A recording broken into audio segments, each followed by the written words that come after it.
You're listening to This Magical Life, a podcast dedicated to exploring the depths of spirituality and personal growth. I'm Phillip Carr-Gomm.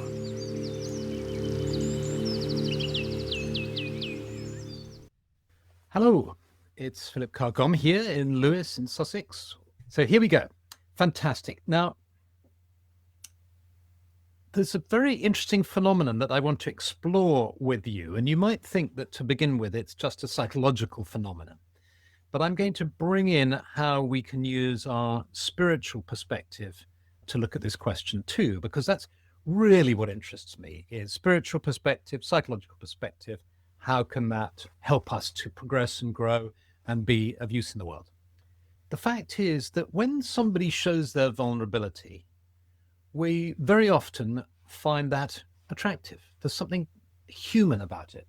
There's a lovely cartoon that I came across in a book, the famous comedian John Cleese. Well, John Cleese is also very interested in psychotherapy, and so he worked for a long time with a family therapist called Robin Skinner. And this book, Families and How to Survive Them, has lots of very witty cartoons in them. See that top cartoon? It's saying, two people really finding each other attractive, maybe they're even falling in love, and they say, what a divinely damaged person.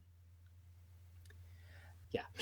So we know this phenomenon that when somebody shows their weakness, their frailty, their fragility, there can be something really attractive about it. But for us ourselves, we feel it's very common for us to feel that it's not attractive for us to show our weakness, our fragility, our vulnerability. And now there's been some interesting psychological research published, which shows that this idea is actually a fact. We know now scientifically, they've studied people, and they find that people judge other people very favorably. If you show vulnerability, I will tend to judge you favorably, and I will think more of you. If I show vulnerability, I judge myself very harshly and I think badly of myself. So that's unusual and that's intriguing. How come we're so generous with our perceptions of other people and so harsh with our perceptions of ourselves? And the psychologists call this the beautiful mess effect. Rather like this cartoon, they could be saying to each other, oh, what a beautiful mess the other person is. And that's why I've entitled this, our conversation, How to Be a Beautiful Mess.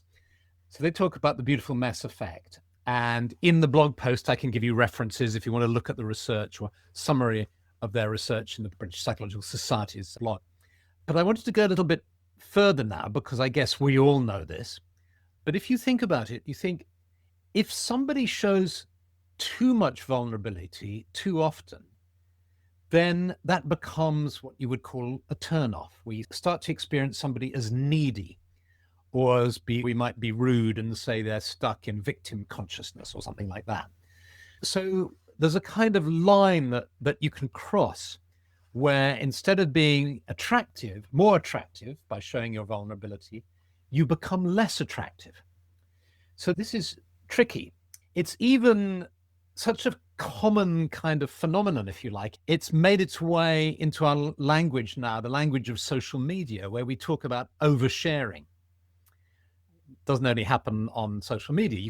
People say it to friends as well. People say, you're oversharing, and I didn't need to know that, and so on. Okay, so what do we do about this? How can we get a handle on this? The last thing we want to do is to be strategic about it, to say, oh, I'll show a little bit of vulnerability. I'll show a little bit of my weaknesses and my frailties to make myself more attractive, but not too much so I'm not needy. That's not a way to go about social relationships at all. It seems to me that the obvious answer is to thine own self be true, just to be authentic, to be natural, and to allow one's own intuitive sense of what is appropriate to work, is just to be open when it feels right to be open, and to be a little reserved when it feels right to be reserved. And you can say, well, that's all very well, and that maybe takes years to learn.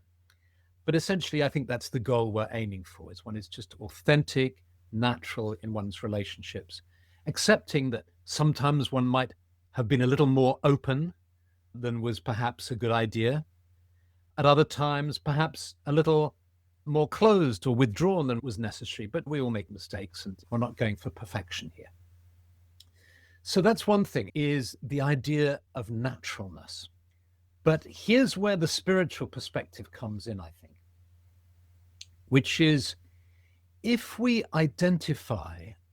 our core identity is with our spiritual self, with our soul, if you like, then however much we might acknowledge or reveal our weaknesses or our frailties or our failings, at a core level, we're going to be operating from a sense of our soul, of our spiritual self, which by definition is invulnerable, radiant, filled with love, which is strong because it emanates from the source. It's fundamentally connected to the divine source. It's when I think we descend and become fully identified with the broken part of ourself that we can perhaps be experienced as being needy or being stuck in victim consciousness. But there's a way in which we can fully accept and own the brokenness in us, but have our core identification at the level of soul. There's a lovely quote from Paracelsus that goes, "Within every person is a heaven whole and unbroken." So my suggestion here is that that the spiritual life, the spiritual path, spiritual practices are all designed to lead us to a primary identification with our spiritual selves, ourselves as a spiritual being. And from that place of strength, we can then be open about our weaknesses and our failings and so on. So Selke says, "I hate being vulnerable. It's not a comfortable place to be. But if our core identity is in our invulnerable, spiritual, radiant selves, then we can start to own and even show, to what degree is appropriate, our vulnerable self." How would that translate into practice? Because you might say, that's all very well, but it's hard for me to do that on a day-to-day basis. Here's a suggestion, which is that one of the reasons why meditation can be so helpful, even in the little brief meditations that we have, is that they help to remind us of who we are. They help to remind us of our core identity, our central selves, if you like. I'll give you another one just for a joke. I use an inflatable psychoanalyst. It keeps still so beautifully. It never fidgets. And then her companion replies, "And of course it pays for itself in the long run." So John Cleese is recommended to blow up psychoanalyst. So yes, so the value of meditation is this identification with the spiritual self.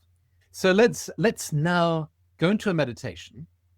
And Beth is saying, "I have trouble showing any vulnerability to others, which I think damages myself at times." Maybe it doesn't damage you, Beth. Maybe you feel it does. But what's so interesting in that research, and maybe have a look at the blog post with the link, is what it shows is that when you show some form of vulnerability, people warm to you in a way. And so the kind of what we're going for is, how can I show my vulnerable sense in a way that is comfortable to me, that doesn't leave me feeling unprotected in a kind of really uncomfortable way, but is somehow appropriate and people can actually relate to. So let's do a meditation now. And the meditation I thought of when I was thinking about this is, okay, we've taken, if you like, a psychological idea, an idea about our relationships and about how we are in the world. And then we've looked at it from a spiritual angle and said, what can spirituality, how can it help? Can it offer any more insight? And my suggestion is, yes, it can, because it can suggest, the idea of naturalness, which is what nature spiritualities are doing. They're saying, try not to repress yourself. Try to be open to the natural flow of life. That naturalness and core identification with the soul. So let's do that now. Let's just, in our meditation, let's go into nature and identify with our spiritual selves. So to do that, let's just let go of all these thoughts for a while. We can just let go of these thoughts and just focus on sitting here. Each of us all over the world, we know that we're in a community now of hundreds and hundreds of people all over the world. But here, each of us is, and sense now any sounds you might be hearing from far away. Move your awareness to sounds you might be hearing just close at hand. And then move your awareness to sounds you might be hearing from within your own body, such as your breathing or your heartbeat. If they're not closed already, you might like to close your eyes to better concentrate on yourself. And just focus on your breathing, breathing in and breathing out. Not trying to change anything, just noticing how the breathing is effortless. You don't have to make any effort to breathe. It's as if you are being breathed. Your body is just being breathed. In and out. And you might like to become aware now of being in the sacred grove. Just in a clearing in the forest, the earth beneath you, the trees around you, and the sky above you. And the earth supports you, and you allow all your cares and worries just to drift into the earth. You feel the stability of the earth beneath you. You sense the roots of the trees stretching down into the earth. All the life in the earth. And you feel the stability of the earth and the healing power of the earth flowing into your body, so your body feels stable, grounded, just gently and slowly attuning yourself to the rhythm of the earth.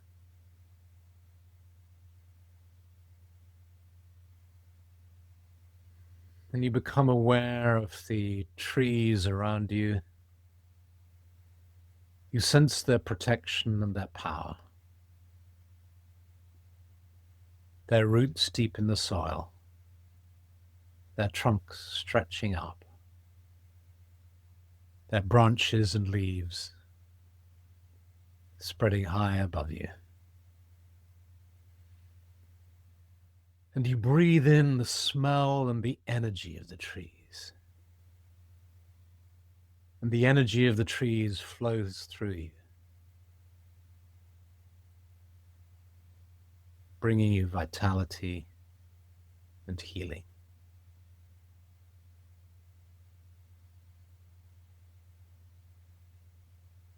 You become aware of the sky above you, and you breathe in the light and the energy of the sky. And as you breathe in this vitality, the energy of the sky meets the energy of the earth within the center of your being.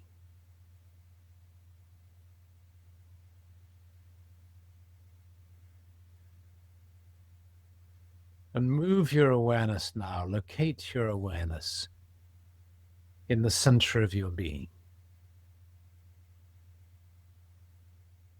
And notice where in the body you feel this.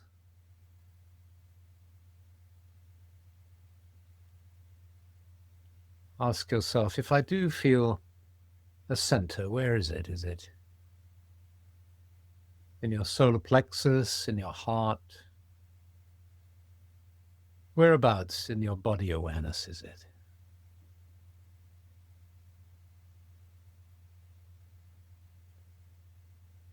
And then just sense your awareness there and just imagine it's there. And if you can't sense it, just imagine you can sense it. Just imagine that your awareness is located in the center of your body, in the center of your being. And then just breathe in and breathe out at the center. Just sensing it like a radiant sun, like a center of brightness that is connected to the source of all being.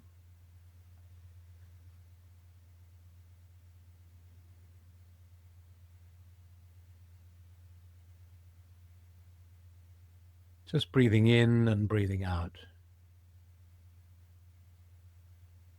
from the center of your being.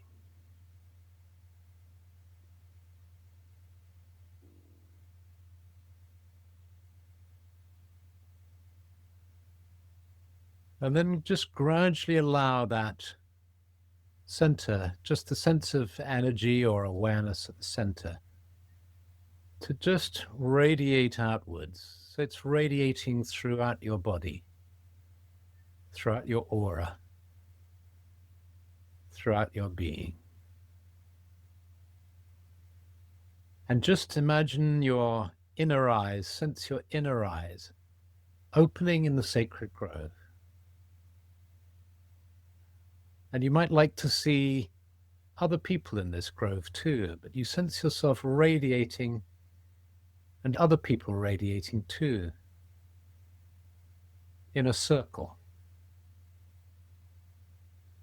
Individuals sitting in front of trees, some distance away, all around in a circle. A group of fellow souls meditating in a circle together. Each being a source of light, of radiance and strength.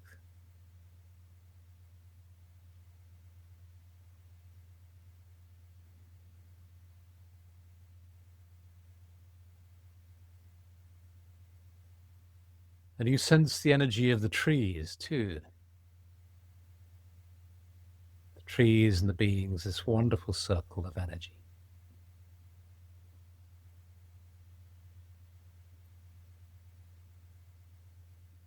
And then gently close your inner eyes, just to focus again on your awareness. And feel your awareness of light and warmth through your aura and through your whole body. So you sense your whole body now, relaxed, warm, filled with energy, and filled with light. And feeling fully present to this warm energy radiating from the center of your being, you allow your awareness of the sacred grove to fade. And you become aware of being fully embodied, fully in your body, present here and now. Seated in front of your computer or your mobile phone or your tablet. And just gradually feeling fully present here and now, you allow yourself to open your eyes.